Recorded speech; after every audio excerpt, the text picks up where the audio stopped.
Is mimicry in anime or narrative a bad thing? Now, this is something I've been asking myself a while. Greetings, everybody. It's the Daywalker reporter here again. When I was younger, I was a big fan of Naruto, right? I love Naruto.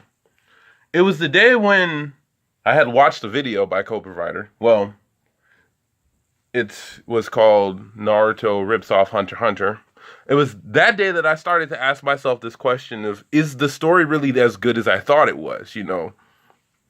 And at first, I started to dislike the story. That whole ordeal kind of trained my brain into thinking that I should dislike the story because it took elements from Hunter x Hunter, and it was inspired, or it used Hunter x Hunter as a template to kick off a story.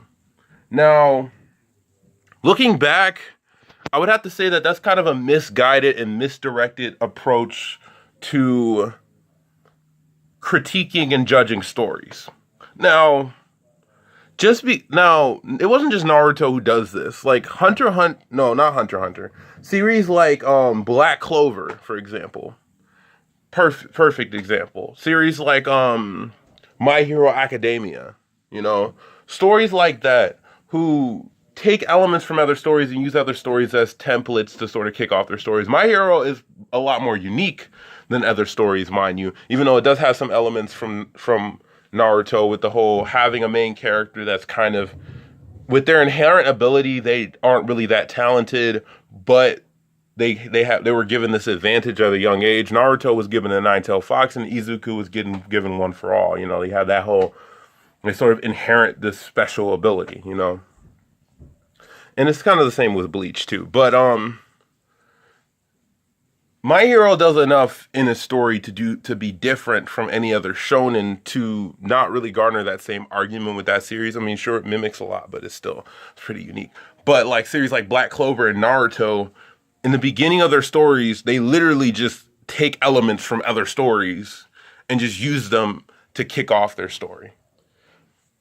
But does that make them bad? That's the question I'm asking. Not necessarily. Not necessarily.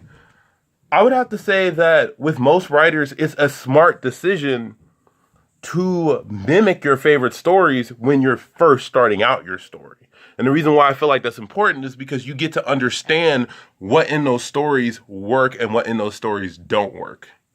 And then through that, you can use that to evolve your perspective on writing in general. It's the same thing as when most mangaka, when they're first drawing, they'll often mimic their favorite artists. They'll often sit there and draw stuff from their favorite artists. Some of my favorite artists on Instagram, DeviantArt, you know, no matter who it is. Even Kentaro Miura himself, when he was first starting his writing, when he released Morrigan, or Moringer, I think that was the series, back when he was 10 years old, I could tell that he was inspired by a lot of the other artists of the time period. And that's how he developed his skills as an artist. So what's to stop mimicry from developing your skills as a writer, you know? When you're a fantasy writer, you would often take influence from people like J.R.R. Tolkien, or, you know, the person who wrote Harry Potter. I forgot her name. Or George R.R. Martin. You know, these are individuals that it would be very smart to take influence from and even mimic their writing when they're first coming out, so that you can just sort of get a groundwork on how writing works. And then as the story goes on, I notice these stories just sort of veer off and go in their own direction. Unlike Black Clover just sort of feeds off of what makes shonen good. Like the hype moments, the power-ups, you know, the friendship, you know, all those things that make shonen good. And it just capitalizes on those things. Now, me personally, I'm not really the biggest fan of that element of Black Clover. I'm not really the biggest fan of Black Clover in general, but I could definitely see why people like it as a series. But yeah, I just kind of made this video just to sort of ask that question: is it bad when a shonen series mimics another shonen, or is it bad when any narrative mimics another narrative? Like, normally when you do that, there are certain guidelines that a lot of people have established, but maybe if you take, it's either you mimic something. This is my personal stance on it. It's either you mimic something and you do it well, or you mimic something and you subvert the prior established ideas that sort of genre has established. Like, for example, Hunter x Hunter is a subversion. Well, I would say it's a subversion. Well, some people say it's a subversion. Some people just say it's a shonen that does shonen tropes well. I would have to say that it's kind of a subversion while at the same time sort of like celebrating what it is to be a shonen series. But even more than that, Black Clover's like that. But yeah, this video was kind of short. I wanted to just quickly get a video out there and just talk about this. Yeah. What are y'all thoughts on mimicry and narrative? Like, I don't know everything about it.